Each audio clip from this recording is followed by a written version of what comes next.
Welcome everyone to ICUJP on February 10. We're excited to have you and all those who are watching later on video. And we're thrilled with our guest presentation today and other highlights. So I'm Steve Rohde, the chair of ICUJP, and proud to serve in that role and today serve as facilitator. Great. Let's start and turn it over to Anthony Manousis for a reflection. Well, good morning, everybody. Because this is Black History Month, I'd like to reflect on Black leaders who've championed affordable housing. I'm calling them affordable housing rock stars, because that's the term we use during our annual celebration of making housing and community happen, when we honor people who've made a significant contribution to affordable housing in our city. In deference to Rick Vanellis, a baseball fan, I'd like to start with Jackie Robinson, who grew up in Pasadena. Last week, we celebrated his birthday at the Jackie Robinson Center, not far from our home. Here's a little known fact about Robinson, also known as 42. When he retired from baseball in 1970, he founded the Jackie Robinson Construction Company, which sought to provide housing for low-income people. Who knew that 42 built affordable housing? Dr. King also deserves an award for his commitment to affordable housing. Incidentally, since I'm being Pasadena-centric, Dr. King spoke 3 times in Pasadena in 1958, 1960, and 1965 at Friendship Baptist Church and at Caltech. During the final year of his life in 1968, Dr. King focused on 2 causes that made him many enemies and may have cost him his life: opposing the Vietnam War and leading the Poor People's Campaign for economic justice. An important aspect of the Poor People's Campaign was to petition the government to pass an economic Bill of Rights, which demanded, among other things, construction of 500,000 low-cost housing units per year until slums were eliminated. Today, Reverend William Barber is carrying forward Dr. King's call for economic and social justice.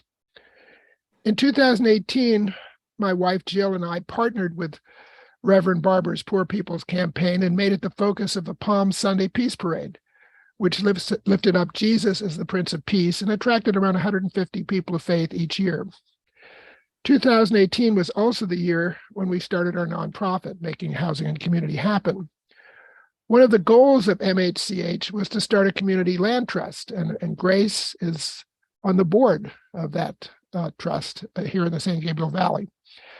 I've talked about CLTs at ICUJP before, but just to remind you what they are.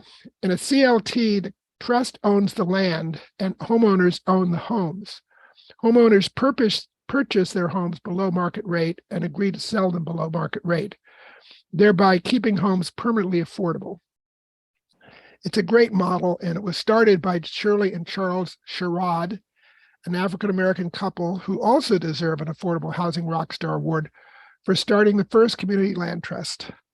In 1969, she and her husband helped co-found New Communities, a collective farm in Southwest Georgia modeled on kibbutzim in Israel and influenced by India's land gift movement.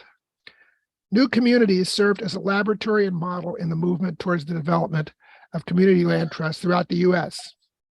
In 2019, Jill and I had the honor of meeting the Sherrods in Albany, Georgia, when they celebrated the 50th anniversary of New Communities. It was an amazing celebration that took place at a 1,638-acre farm that was once the largest forced labor camp, otherwise known as plantation, in southern Georgia. It was inspiring to see that this land is now owned by descendants of enslaved Africans, modeling how to keep farms and homes permanently affordable through a community land trust. Jill and I helped launch the first community land trust in the San Gabriel Valley with much help from others like Connie Tampkin, and we plan to place our home into this trust. I'd like to end with some African-American leaders here in Pasadena who are affordable housing rock stars. First of all, My dear friend, Michelle White, who's a Quaker and executive director of Affordable Housing Services. She's been an advocate for housing justice for over 20 years and recently helped lead the successful rent control campaign in our city. Andre White is part of our Congregational Land Committee that advises churches that want to have affordable housing built on their underutilized land. He's Harvard trained and grew up on Hilton Head Island, where his family owns 40 acres going back to Reconstruction. Andre is passionate about housing justice and makes sure that churches get a fair return on investment when they have affordable housing built on their land. Jasmine Schuper started a nonprofit called Green Line Foundation that provides down payments so African Americans can purchase homes. Because of redlining and other discriminatory practices, it's been difficult for African Americans to purchase homes and acquire generational wealth. Schuper raised over $200,000 last year to help African American homeowners with down payments and correct this historic injustice. Finally, Pasadena City Council member John Kennedy has a special place in my heart because he was such an ardent advocate for affordable housing. He called for 1,000 units of affordable housing for low and very low income residents in 1,000 days. Through his passionate persistence, he helped our city to reach this goal. He also supported rezoning religious land for affordable housing and cast a vote in favor of this policy last summer. To our shock and dismay, he died 3 days later. We grieve his loss, but are grateful that his legacy lives on. This year, Heritage Square South, the project that will house 39 unhoused seniors, will open up in Kennedy's district. It was a project that would not have happened without his support. I am incredibly grateful to be able to work alongside these affordable housing rock stars, as well as many others in our city who care deeply about ending homelessness, preventing displacement, and ensuring that everyone is decently and affordably housed. We're making a difference, and we won't rest until there are no more people sleeping on our street or who can't afford a home. We are going to end homelessness in our city. Yes, we can.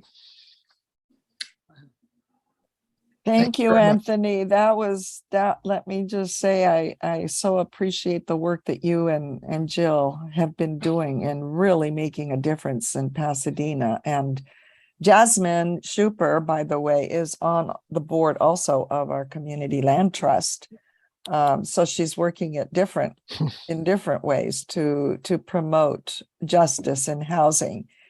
And it's really amazing what a small ragtag group of people have done through the years. And now it's no longer a ragtag group of people. You guys have really put a mark on the city. So thank you. And the Community Land Trust is actually a regional land trust. So it isn't just for Pasadena, it's actually for the whole San Gabriel Valley. Precisely because we all work and live in different cities because we can't afford to live in the city where we work in. Mm-hmm. So the justice has to be regional. So thanks, Anthony, so much. I appreciate that amazing acknowledgement of the African-American roots of the housing justice movement. Thank you. Wonderful. Thank you for putting it that way, Grace. Thank you, Anthony, so much. You're doing the hard work and the hard lifting every day in such a practical way to advance housing justice. Well, I think we're in for a treat. I can already tell our speaker is lively and committed to her work.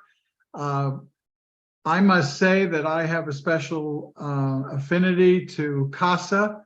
My sister Elaine lives in the Washington, D.C. area and has worked for CASA for many, many years. I first learned about CASA through my sister, and she always speaks very highly of it. Today, we're joined by Angela Daughtry, who's the recruitment and outreach manager of CASA of Los Angeles and an advocate for education and diversity, equity, inclusion, and most importantly, for our youth. She's currently on the board of directors of Eastern Michigan University's Higher Education Student Affairs Alumni Association. She's active with the Children's Center of Antelope Valley and Home House. And we're so eager to welcome Angela. Thank you for joining us. Good morning. Thank you so much for having me for this morning. I'm excited to be here. I love talking about CASA and what CASA stands for and who we have advocating for our children. And it's so awesome to know that your sister does it in Washington, D.C., right? Not state. It's so amazing that CASA is all over the country. And I personally have worked with CASA here in Los Angeles for 3 years. And then I left and worked for CASA in Savannah, Georgia for 4 years.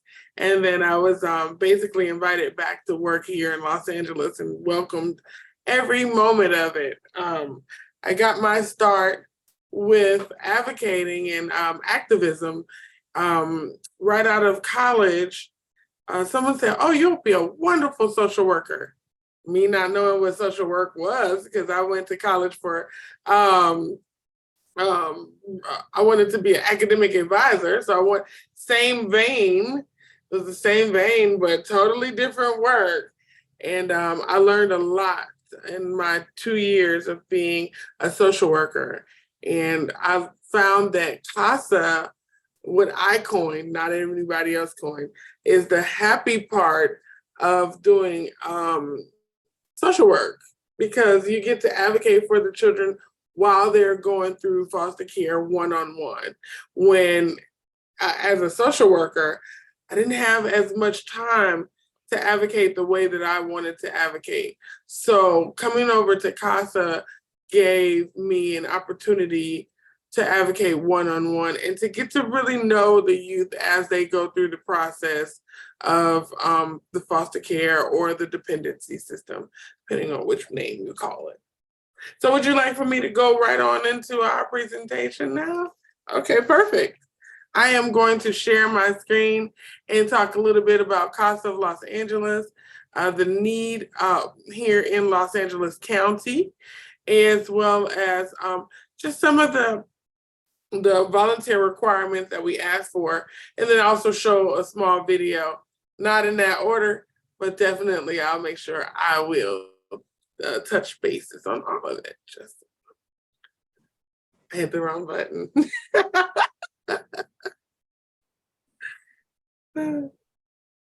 I do that all the time, so don't worry about that. I'm so glad I'm not the only one. So here, I'm gonna abridge the info session, but I wanna say that we have a CASA organization office with the courthouse in both Monterey Park and Lancaster. They're miles away from each other, but the services is still the same. Also, for the Antelope Valley, we have a large number of children that are not represented here at CASA because we lack so many resources in the Antelope Valley area. So I try to push that area a little bit more because it needs a little bit extra. Our mission here at CASA is to find wonderful community people that think outside the box, that have this extraordinary heart, that want to take action and advocate for the children and families that are in our overburdened system.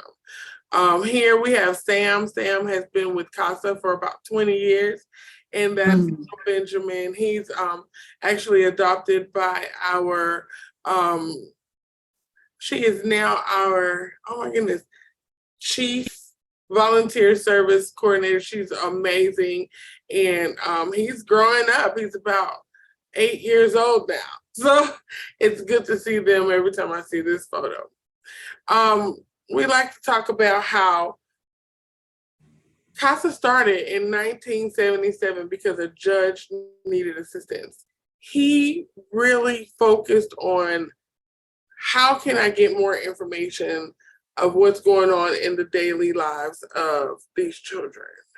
The children that he had to make decisions on, he wanted to have an extra pair of eyes and ears on them where he could not be. He could not go to the homes, but all he could do was read documents that was strictly from the social worker. And it bothered him at night.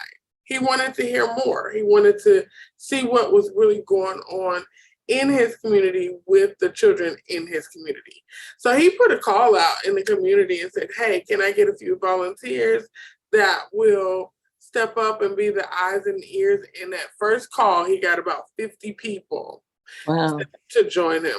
So what happened after that, Los Angeles became one of the first 4 CASA organizations that structured behind him. And we've been here since 1978, which is 45 years ago. Time is flying, you guys. So his name was David Sukup, and he was out of Seattle, Washington. So now within this 45 years, we have about 900 separate CASA organizations throughout the country, and including Alaska and Hawaii, which is interesting. We are a 50c3 nonprofit, and about 5% of our funding comes from government sources, mostly federal, and then we have a large number of donors here in the local community. We get individuals that donate often, as well as corporations. So we are really, we also get foundations. Some people leave their trust to CASA, which is amazing to think of the children that they're serving after life, you know? Here in Los Angeles, we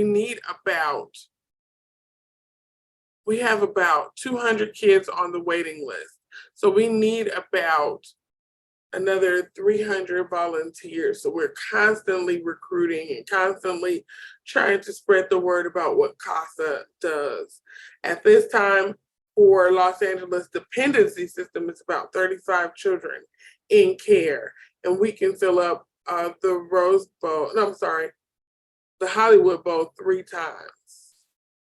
So if we can go to the Hollywood Bowl and fill that up 3 times, that's how many children that are actually in our Los Angeles County dependency system, not even the state of Los Angeles.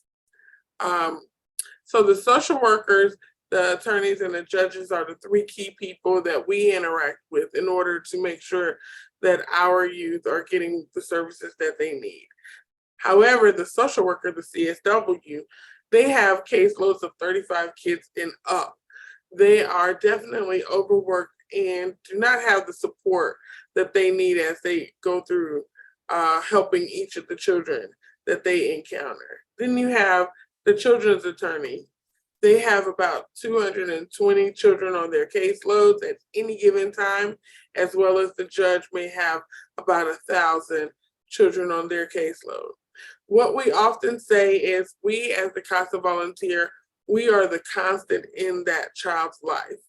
The CSW may change, the attorney may change, and even the judge may change roles, and that makes them have to relinquish their courtroom, and that will relinquish our child at that time. So we often say that their caseloads change, the people change, but we as the CASA volunteer don't change while you're going through your actual dependency court case. So we want to make sure that we hone in on that for our youth. Here is a short video talking about how it looks as the youth go through the dependency system. So I'm gonna stop here and I'll let the video go. Growing up is tough for a kid. They have school and homework, practices and games, there are doctor's appointments and detention halls. The making friends and the keeping friends, discovering who they are and who they aren't. There's so much to learn. There's this whole world out there, right here. These times are transforming in someone's story, and they can really be quite chaotic. That chaos of being a child only increases when abuse and neglect fill their home. The normal winds of chaos are now a storm. And sometimes, when the storm is so great, a child must be removed from their home. And this is a really tough day. It's complicated and it's painful. When a child is removed from their home because of abuse or neglect, they leave their normal and they enter foster care. The court sends them to a new place, a new home, often to a new school with new people, new everything. And all of these new things aim at a better life for the child. They aim to help in the healing process for the family. But it's still tough. They still have the school activities, the doctor's appointments, and the lessons to learn. But now court dates, visits with parents, and check-ins with social workers quickly bombard the calendar. And there's the pain of separation from what they know and where they feel comfortable. There are hundreds of children in our city who experience chaotic days like this, weeks like this, years like this. And these days, weeks, and years are difficult. They're exhausting and isolating. They're really tough. But there are ways to help. Ways to bear the burdens the child is carrying. Ways to make the days less tough. These children need to feel more supported. They need someone constant who is on their team. Someone who is fighting for their best amidst all the shuffle. And a CASA volunteer provides this help. A court-appointed special advocate helps bear these burdens. They are the constant amidst the chaos. In the middle of all the shuffle and uncertainty, they know the child. There are still tough days, but now there's someone standing up for the child, day in, day out. Someone who knows both the biological and foster parents. Someone who meets with the teachers, doctors, and social workers to ensure the child's needs are being met. Someone who speaks for the child's best interest in court. Someone who the judge counts on for insight. Someone who cares about the child and just lets them be a kid. Someone who is there for the tough days, the great days, and the in-between days. This someone is so important. This someone is a CASA volunteer. And there are hundreds of children in our city waiting for a CASA volunteer. They're waiting for someone to speak up for them. They're waiting for someone to help weather the storm. Each child in foster care needs this support, this someone to count on. Be this someone for a child in foster care. Be their advocate. Be a powerful voice for their best interest. Be a CASA volunteer.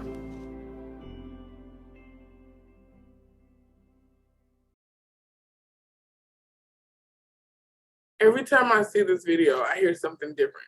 So today's difference, what I heard was, we take the children from their normal space. Even if their normal space is chaotic, we still take them from what their norm is. And a lot of times they want to go back to what their norm is and their family and what they've been accustomed to. But then it's not safe for them. You know, it's not safe that the parents may be fussing, arguing, fighting, or some domestic violence or any type of abuse and neglect. I've had stories where children lived in homes and the refrigerators were locked. Like, I don't understand, why are you locking the refrigerator from a child? They need nourishment. So yeah, every time I watch this video, I see something different or I hear something different. And that really stuck with me today about how it is their normal no matter what. And now we are trying to create a new normal and show different experiences and become that person that advocates for them to experience and have other options. Wow. Anyone else want to reflect on what they seen in that video? I have to echo what you said, because that was a revelation to me in how I think about the work that CASA does, and a lot of that legal the legal services that happen when there's when there's a need for a change in a child's life inside the home. It is what they've known, right? And it kind of doesn't matter to a certain extent how much healthier they're going to. They are being moved from the people that they know. And yeah, that's pretty incredible to think about. Yes, ma'am. Yeah, and I was also noticing that the children also have all these extra appointments that they need to go to, and that's new to them and different and scary, and they need somebody there who they know is on their side. Definitely. Because I think because they are now in the foster care system, they want to overdo everything, and they want to make sure that the children are healthy and safe and all this, but it's totally out of the children's norm. Some children, they don't go to the doctor every month. When you're in care, you have to go to the doctor when they say go. And you have to get your eyes checked, and you have to, do everything which we deem is important, but from the root of where they come from, they may not have the opportunity to go or the insurance to go. So yeah, I agree with you too. Yeah, and I guess the volunteer can have the patients to just explain to the child why all that is happening. Often it's a simple explanation, but Yeah. even to get that explanation from somebody that you can trust. Instead of having them shuffle throughout the process by themselves. Yes, the volunteers, definitely that one-on-one person that could help focus on the unique circumstances that are happening to the youth. Yes. Thank you. And Mr. Anthony? Yeah, good morning, Angela.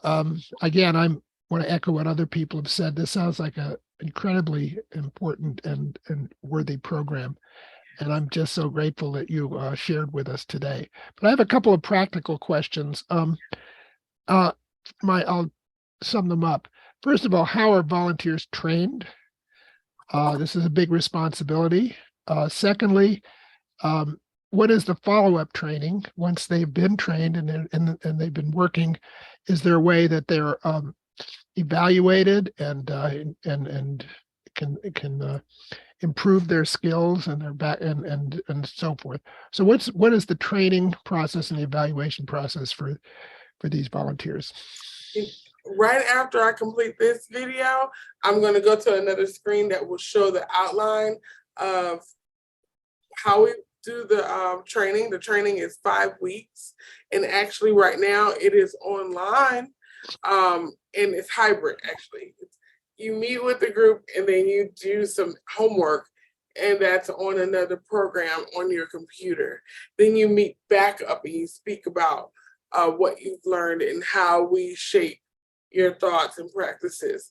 And then as far as the evaluation, you are paired with an advocate supervisor, and that supervisor will be your contact person, your direct contact person.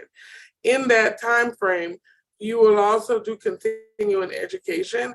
We will provide the continuing education seminars or in-services is what we call it.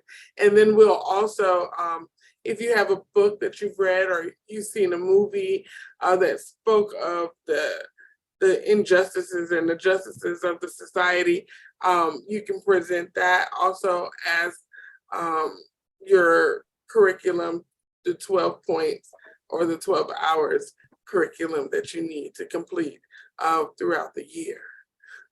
But that was a great question, and then I'm gonna touch more on it in a few minutes. Angela, I got a preview of your slideshow, so I'd encourage you to go through your slides because you may answer some questions people have. Definitely.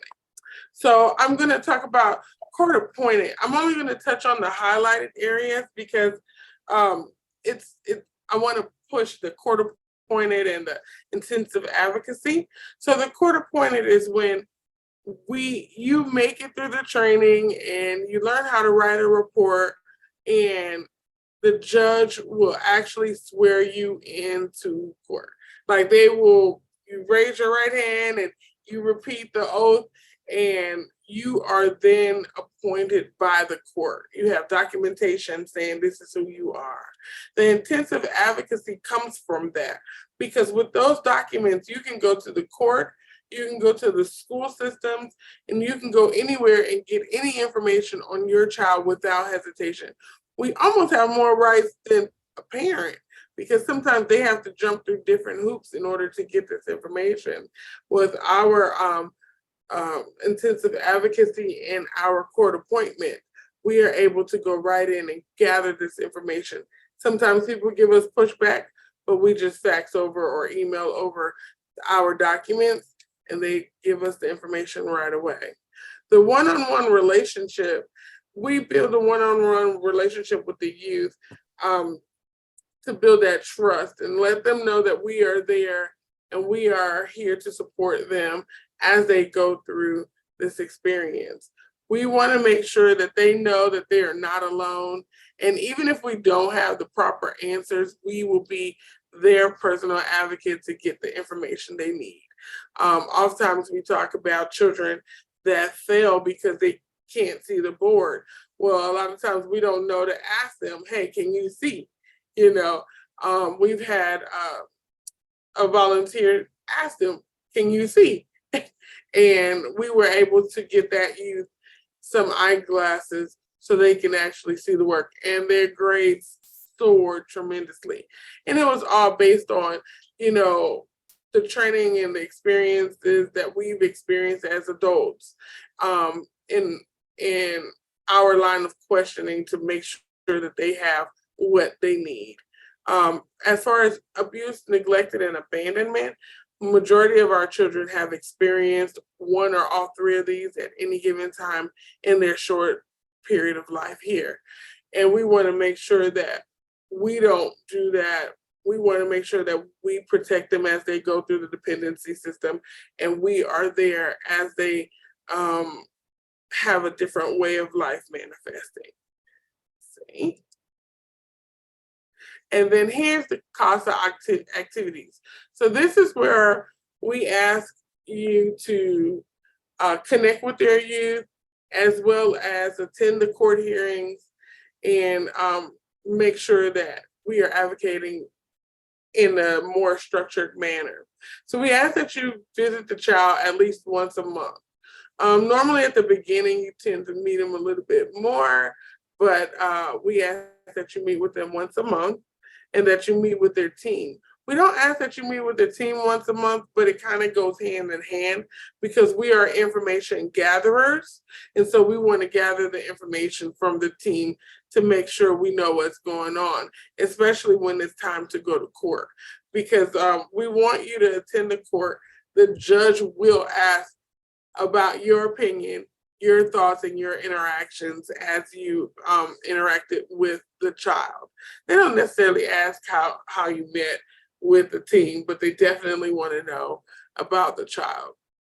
The writing the court report is intimidating, but we have this nifty, I always brag on our nifty difty handbook. It outlines every little section of the court report so you can be a little bit concise and put the information regarding the child there, because everyone wants the coveted CASA court report because it's short and it's concise, and it's not a whole bunch of court jargon. It's directly about that child and our recommendations on how we could help the youth. You would definitely have assistance getting help to write the report from your advocate supervisor. And then we document our efforts in ETO. ETO stands for efforts to outcome. So when you meet with everyone, we want you to put the information in ETO. As you put that information in ETO, it'll help formulate some of your court report, put the dates in there and some of your interactions. Continuing education. Once you graduate within the year, we would like for you to do the continuing education component. That is to complete 12 hours of additional training, expanding your horizons, conferences, literature, books, in-services. We provide monthly in-services that may touch on independent educational plans, and I believe that's IEPs. We talk about LGBTQIA plus youth and how to interact. We talk about grieving, how children grieve, and things like that. So we do the continuing education just to give the opportunity to complete the 12 hours for the year. And then those are some of our ongoing activities. And then our volunteer requirements. So our volunteer requirements, we ask that you are 21 years old or older.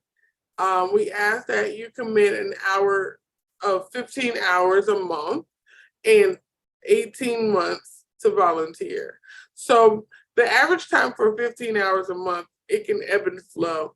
It doesn't necessarily mean a strict 15 hours. It could be some months, it could be 10 hours. Some months it could be 16 hours. It depends on what's going on. When a child moves from one home to another, that normally increases your hours because you want to make sure that they're stable in that home. You kind of contact them a few more times just to see how they're doing and adjusting. They may change schools, so you might go up to the school to check and see how they're doing there and touch bases with the teachers. We also ask that you're willing to travel throughout Los Angeles County because unfortunately, the youth often move homes. I had a speaker the other day talk about how her youth have moved homes 8 times in 2 years, which is a lot. So imagine moving 8 times in 2 years. Just me moving 1 time in 3 years is way too much for me. So we ask that you are willing to travel within Los Angeles County.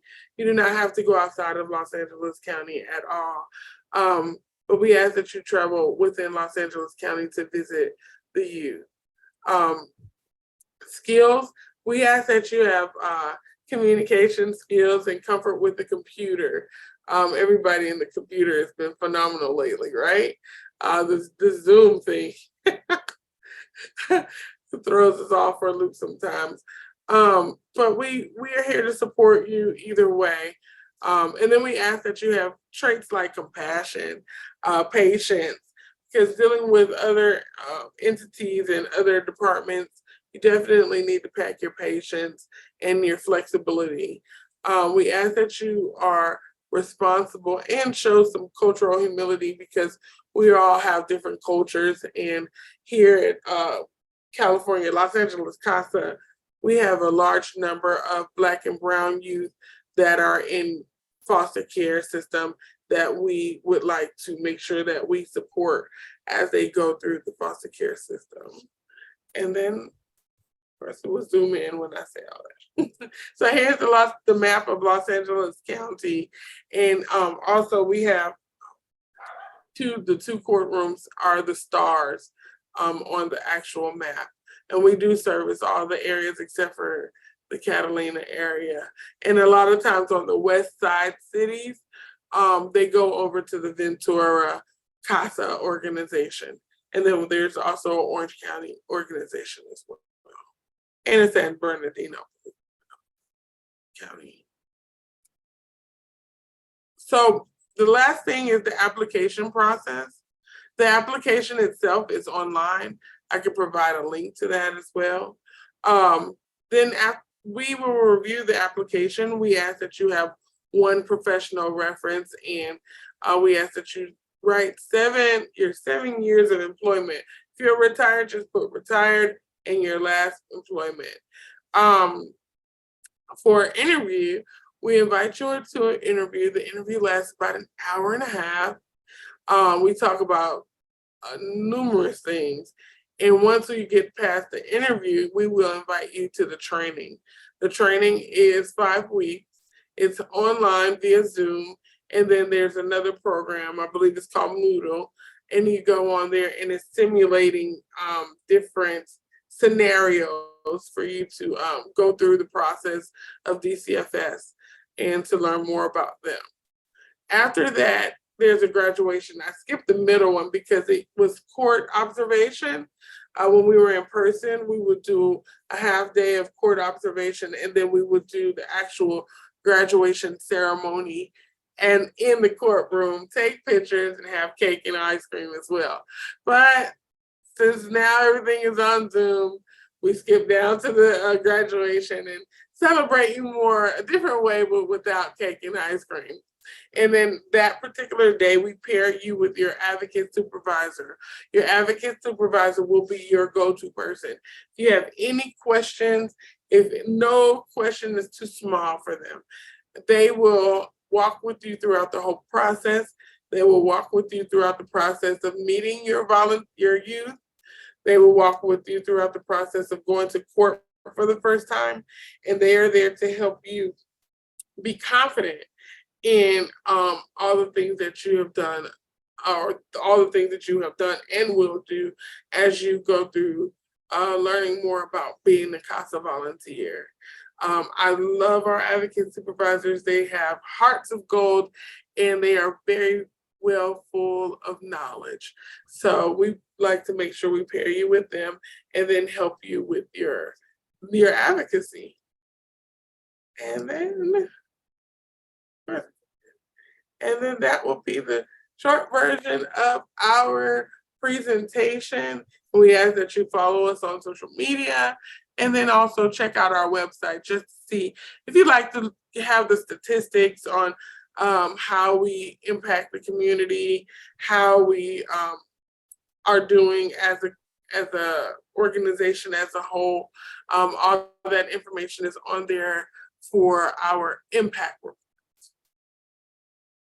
And that will be it for us. Let me stop sharing here so I can answer any questions that you may have regarding the organization.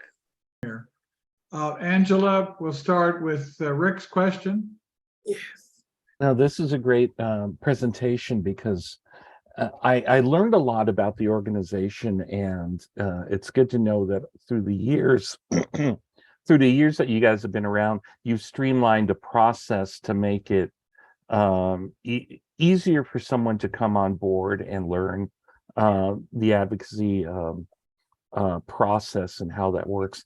I was wondering with those of us that have varied backgrounds in either public service or the commercial sector, are there certain backgrounds and functions that you're looking at right now from volunteers that you're finding get used in the organization a lot, like being able to advocate for kids and help them write letters to colleges and or anything like that?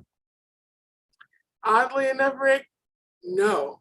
We take everyone because everyone provides a different style and different background, and the advocate supervisors kind of help mellow out. We had the gentleman, Sam Harrod. He was a cook, and he took his expertise, shared it with his youth, and now his youth is a cook, believe it or not. But he didn't have that thought of being a cook prior to. So whatever expertise you have, we like to capitalize off of it to share with the youth, because that's your form of connecting with them. Sharing who you are will inspire them and get their thought process rolling and help facilitate where they will go next.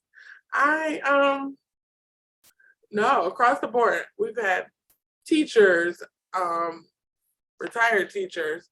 We've had people that worked on lines in factories in Georgia, I know for sure. And no, it helped our youth tremendously to get in there. And when the volunteer don't know the answer or have never been to college, because you don't have to be to college here, the advocate supervisor will help them with the processes and help them figure out who we need to contact next in order to make it happen for you. So great question, Rick. Thank you. Oh, thank you. Hi, Ms. Carol, yes.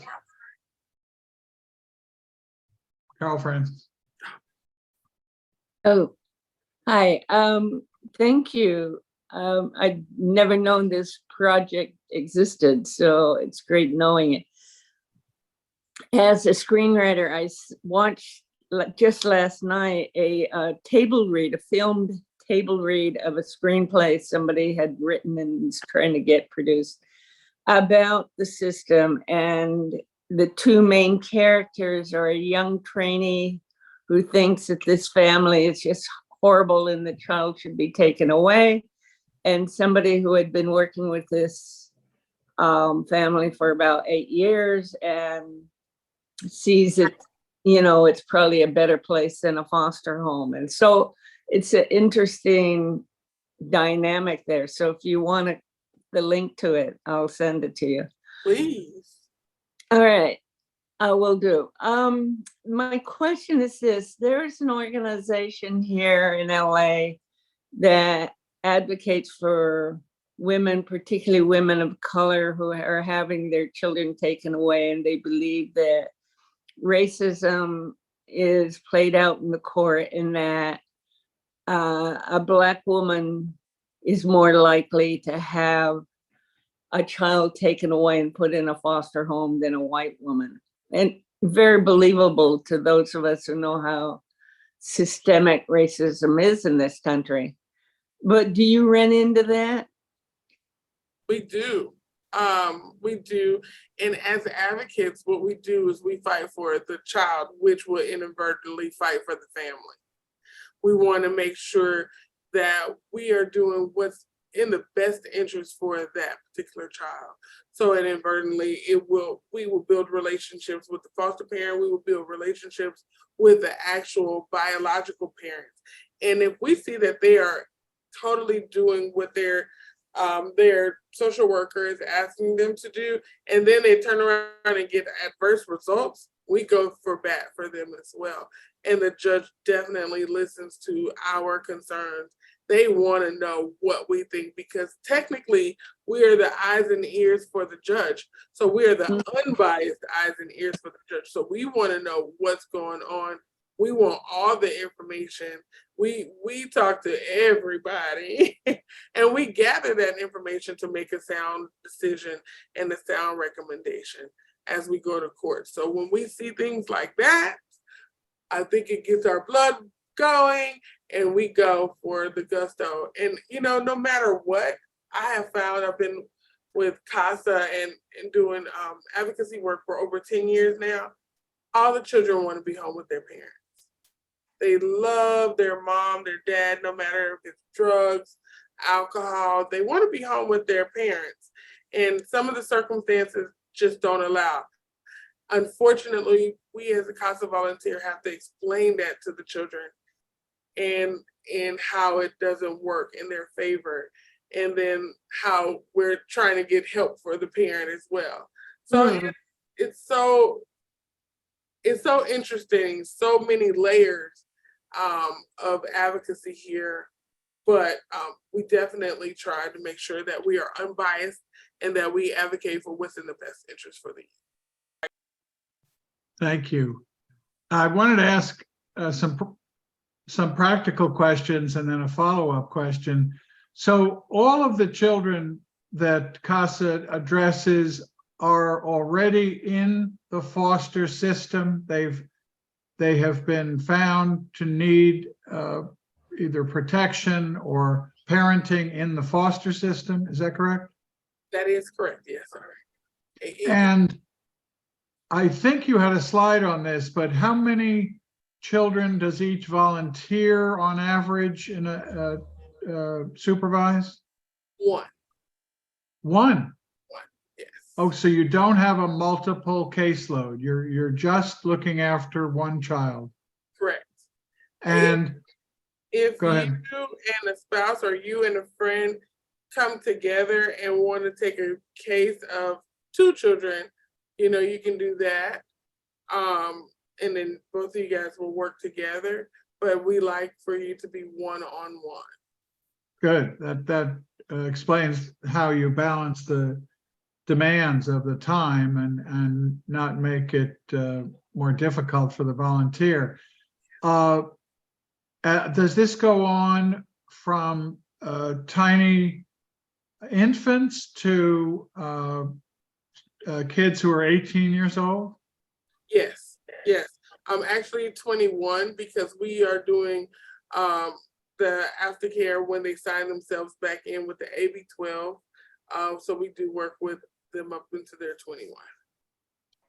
And when you come into court, is your testimony in public? Do the parents and lawyers for any of the parents observe your testimony, or do you also speak privately in chambers with the judges?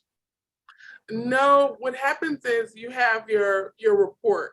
So every attorney receive a copy of your report as well as the judge.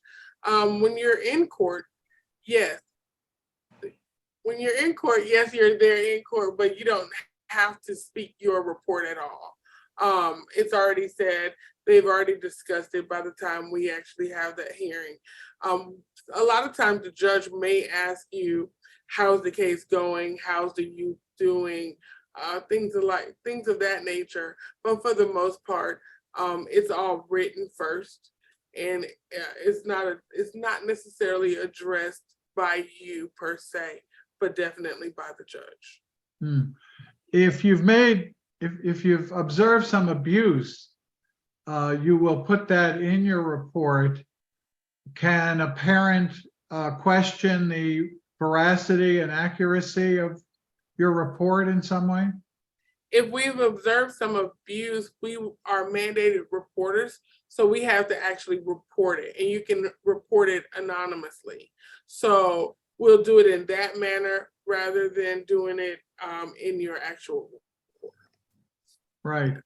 And then my broader question, because we have a little bit of time, is really if you could, you've given us some good examples of the work that volunteers do. Do you have other stories, anecdotes, examples of how this has worked across the board and with different experiences that volunteers have had?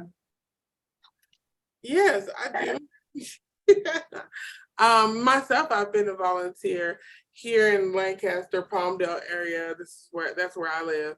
And I've had 2 teenagers on my caseload. They were mediocre in school, but they really wanted to live with their dad. Their dad was a truck driver. Their mother was on drugs, and so they didn't see her often at all. My job there was to make sure that they were on target with school. I had their education rights. So I would contact the foster care liaison at the school system, get their grades, get and offer any extracurricular thing that they could do in order to help get their grades up to graduation, basically, for one of them. Then the younger one, she was a little bit better in school, so we wanted to make sure that she was connected with school in order to want to continue to excel.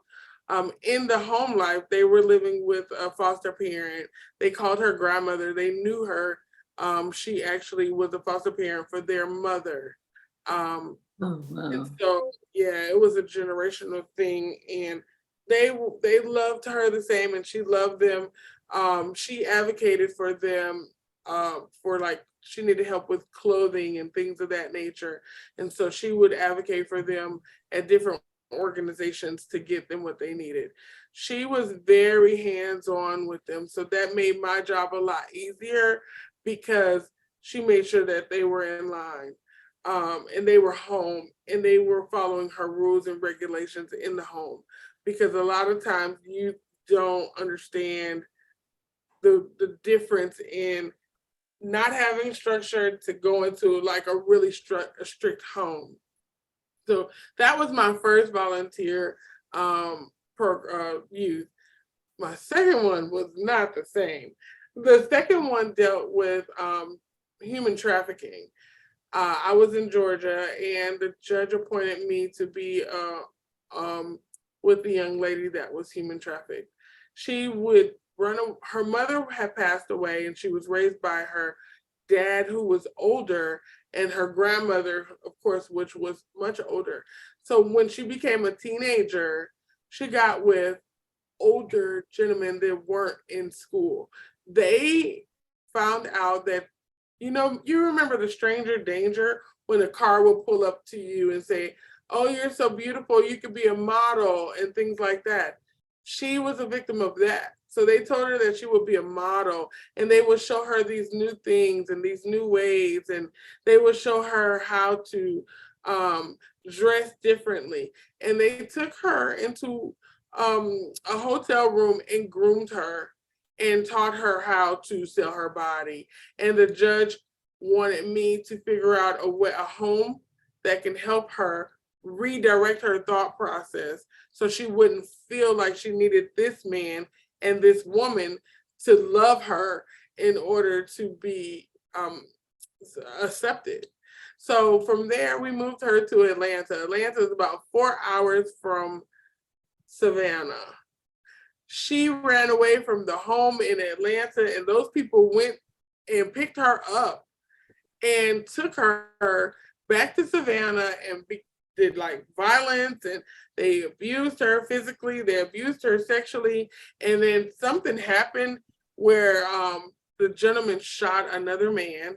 It was terrible. So the youth called me and said, "I'm here, could you guys come pick me up?" So we had definitely the police go and pick her up from the location.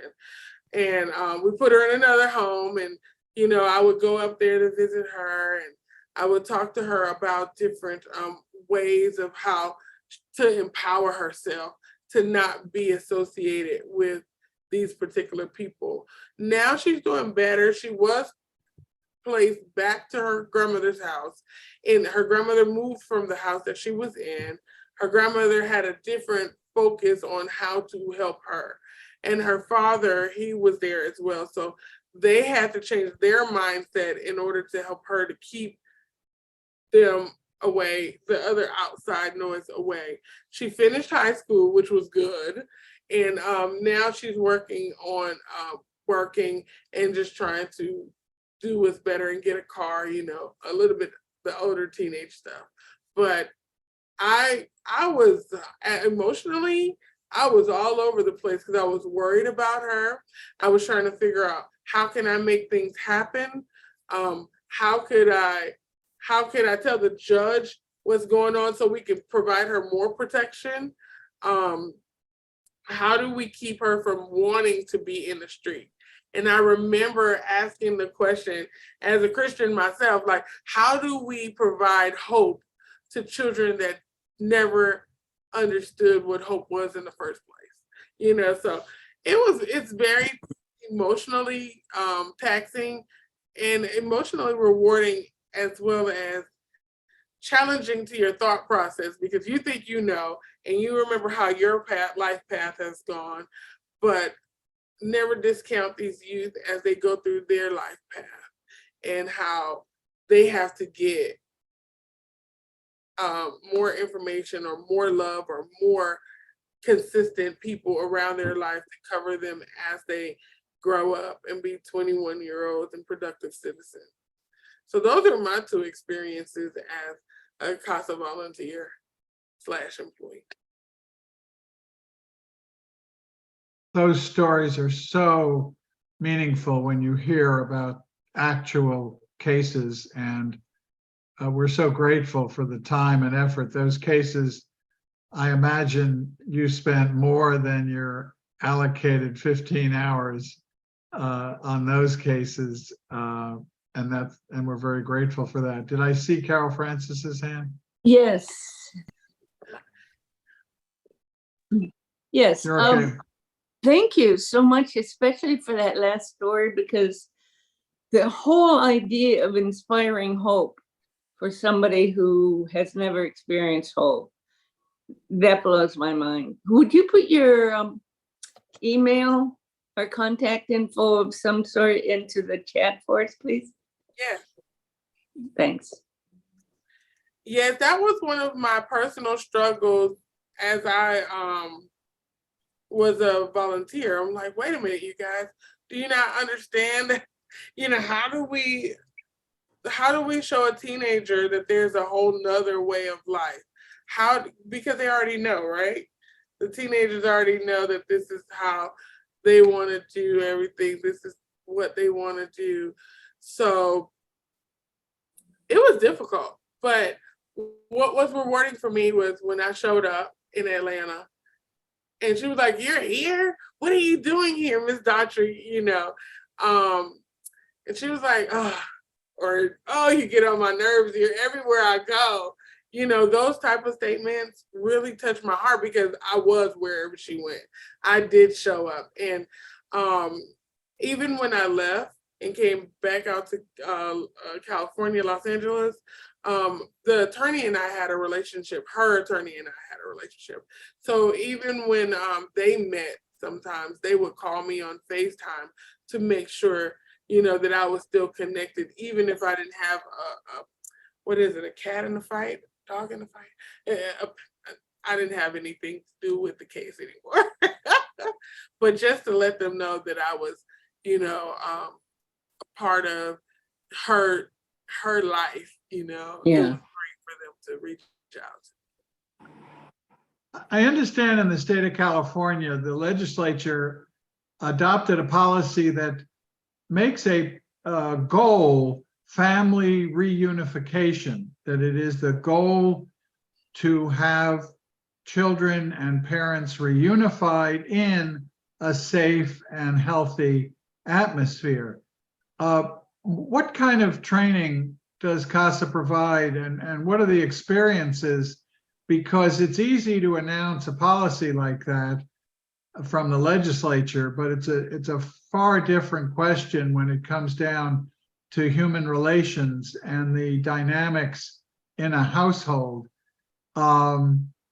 Do parents tend to lobby and try to pressure volunteers one way or the other? And what kind of training and how do volunteers balance the safety and well-being of the children and the policy of family reunification? That's an excellent question. And, you know, we talk about in training, we talk about family reunification. We actually, in the interviews, we talk about how would you feel if you had to interact with a mother that you knew physically abused that child? How could you do it? How does it incite your emotions? And are you capable of going past your emotions to do what's right for that youth? We always want a reunification with the family first because that's the only way that makes sense. The youth want family reunification. But the guidelines with DCFS give them tasks that they need to complete to show and prove that they are healthy enough to have the child back into their home. In that process, as a CASA volunteer, we ask for those documents. We talk to the parent. We have the ability to. I know that in Georgia, I can speak of one case. I wasn't on the case, but I was the advocate supervisor. I had 3 volunteers. It was 6 children. The children were placed in 3 different foster homes. And they were thriving. The kids were doing well in school. They were mild in their placement. They weren't acting out or any of that behavior. They had been there for about 3 to 6 months at this time. So we go to court. The mother has completed all the tasks in order to get the children back. She has dotted her I's. She has crossed her T's. And the social worker did not want the children to be moved. The volunteers, the 3 volunteers, they did not want the children to be moved. This is the 3rd time the children have been in foster care system. So they're like, listen, 3 strikes, you're done, lady. So the judge says, well, I want to give the children back to the mother because the mother, you know, she has done all this work and we want to give her children back. The mother stood up in court, you guys, I cannot make this stuff up, and said, do they have to give them back this weekend because it's my birthday and I'm going to Miami? And so the judge looks at me and he said, well, Miss Daughtry, what do you think? What do you think about this, Miss Daughtry? What does CASA recommend? And out of the whole body of me, I was like, you would like to know what CASA recommend, Your Honor? And he said, never mind. He said, never mind. And she ended up taking those children home that day. And she said she got her mother to babysit them while she went to Miami to celebrate her birthday. And 2 months later, those children were back into foster care. 2 months later, and they go back to the same judge. So he was aware that the children had been in care before. Now they're going to care a whole nother time. And the two boys were in the middle. They went back to their respective foster parents. Those foster parents wanted to adopt them. The other two sets, they were, the older girls were in like a group home with girls. And then the younger girls were in a private foster home. But the fact, I mean, the judge can do what he want to do. It's not known that everybody's going to agree, but the mere fact that he just, everyone was totally against it. And he did what he felt was right. Good. Very interesting story. Grace Turnus. Thank you so much, Angela, for this amazing presentation. And also, it's my first time to really hear about CASA. So I'm very grateful for this. A decade or more ago, I worked with an organization that was working with DCFS. I didn't work with them. I was kind of like researching them. I wasn't an employee. I was at the University of Southern California, and they enlisted our help to do some research on this. But one of the things that they did was, it was children who were in the foster system, and at the time trying to then be able to stay with their families rather than move them and put them into an adoptive family, to stay within their family. And one of the innovations that this program brought into the equation was community congregations, houses of worship in their community that would come and back the family up so that they would have a support and a community there and wouldn't be on their own when they have their children back. And so it became a big transaction between DCFS and the leaders of the congregation and the family, so that there was this kind of mutual accountability, so to speak, but also providing a community. So I don't know what's happened to that program. You know, that's what happens when you're in the university and then you retire, and you know, you don't follow through with programs you worked with. But do you use houses of worship or community of faiths in those neighborhoods to support and bolster the work of the family together?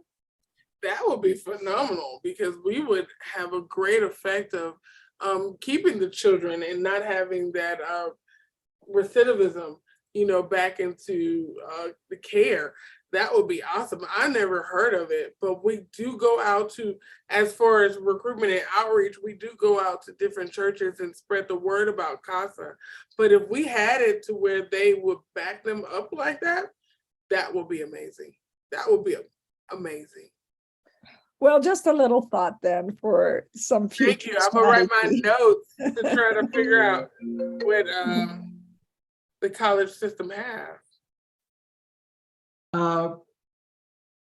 We have a few more minutes. I'm looking for hands, but while that's happening, Angela, you're such a sensitive, compassionate person.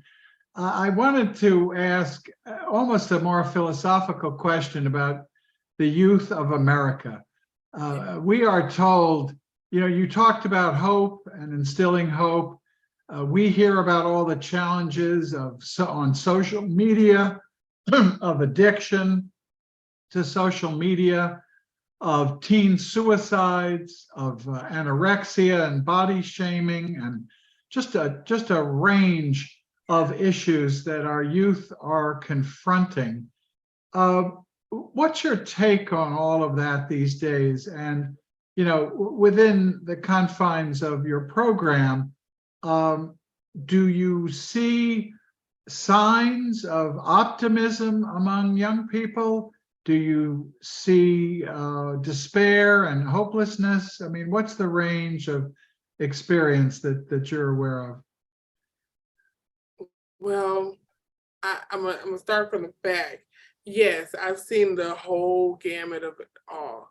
And it also depends on where they are at in the foster care system, because we do have some children that are with either family or kinsmen or with their parents as they go through the foster care system, and it depends on how they parent.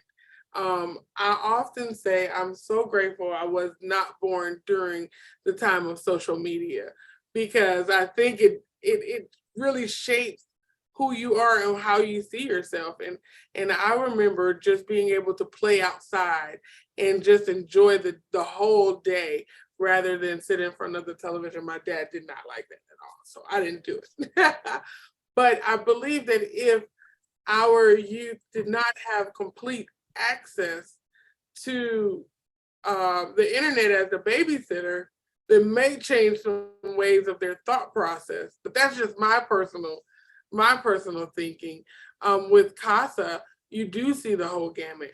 We have not experienced many child death, thank God, but we do have children that are questioning, and questioning their person, questioning their sexuality, and questioning who they are with depression. And so we try to put in tools and resources in order for them to be able to have an outlet to speak to someone, to learn other ways to cope, and learn how it is in order to live a full and happy and healthy and hopeful life, instead of going down the darkness of that which would take them under. But I know with CASA, we have not had many children that have taken their life, and it's so prevalent on social media to do these things or to act in such dark ways. So I don't know. Me personally, I'm glad that I'm a little older than social media, and that I have a better balance. And when I talk to my children, or whenever I have a caseload, I also have to say, pause, when they're in foster care, they don't necessarily have a cell phone that they have personally on themselves.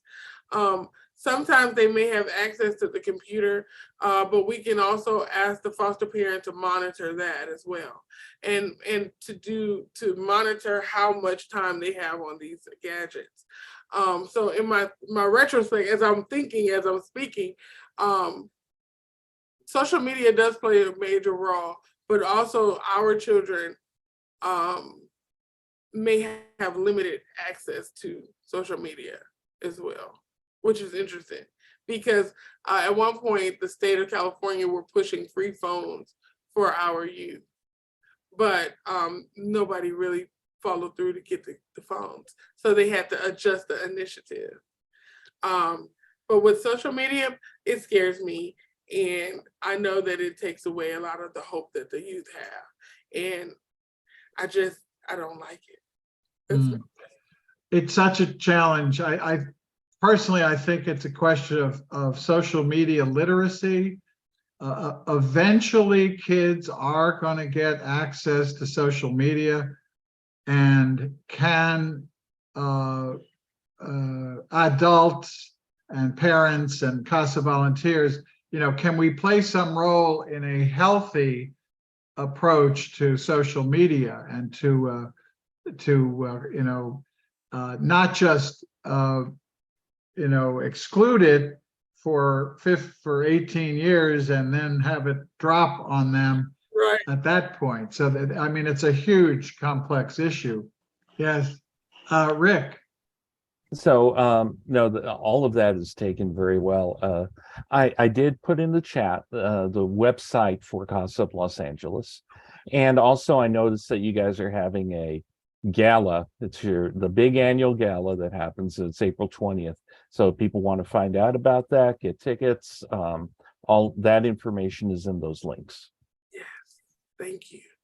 well, in that vein, I was going to ask, what is, you said you don't get government funding. You're not a county program. So what is the variety of sources of your funding? And tell us a little more about your Reimagine Gala.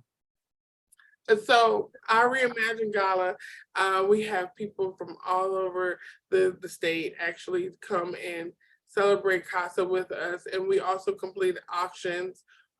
We gather monies through the auctions. We have donated items there, and then we auction them off to the people. We also have corporations that are local that donate to us as well.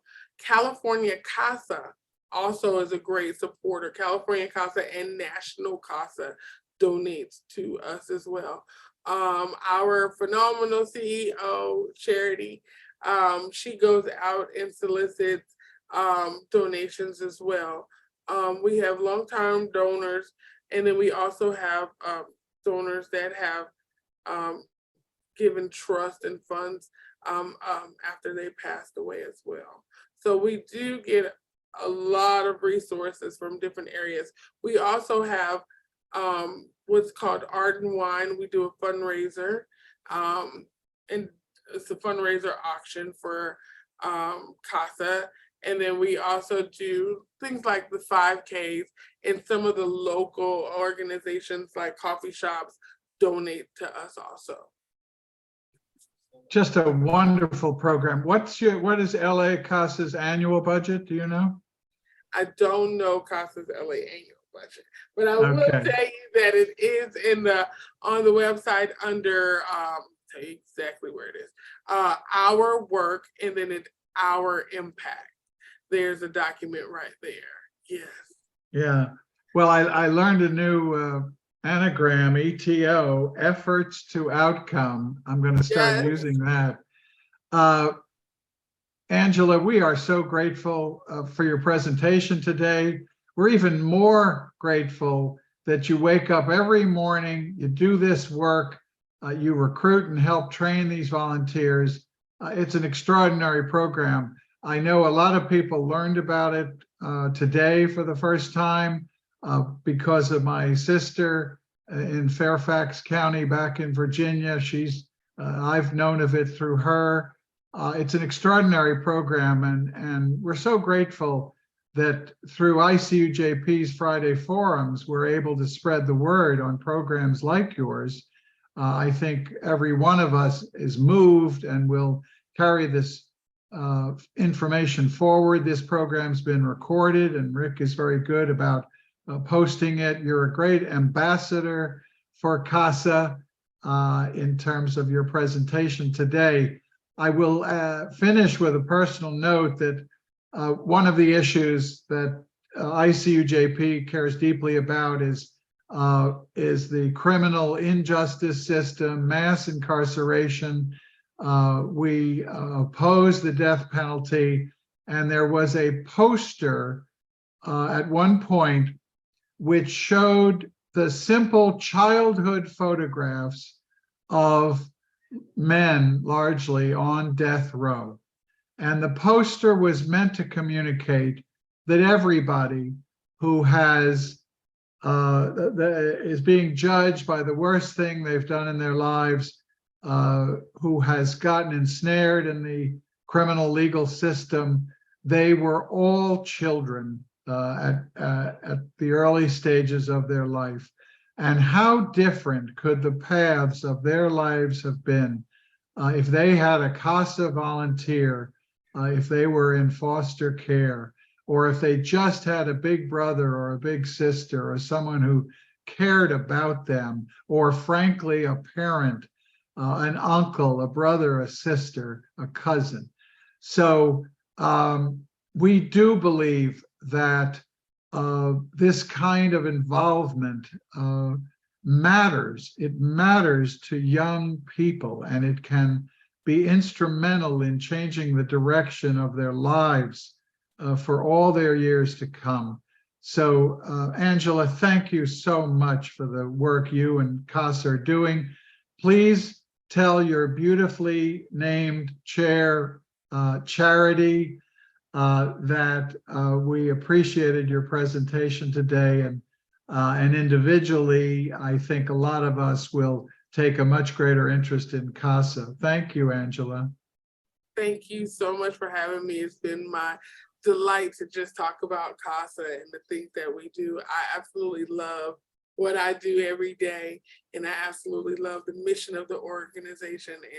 And thank you for having us. And I like to spread the word across the world, if I could, about what CASA does and how we make a difference in one child's life, because it is definitely needed. Well, you've done all that today. Rick is excellent at spreading the word. Once we have the video of this program, so many more people can hear from you. You're just a great spokesperson for CASA, and we're very grateful to you.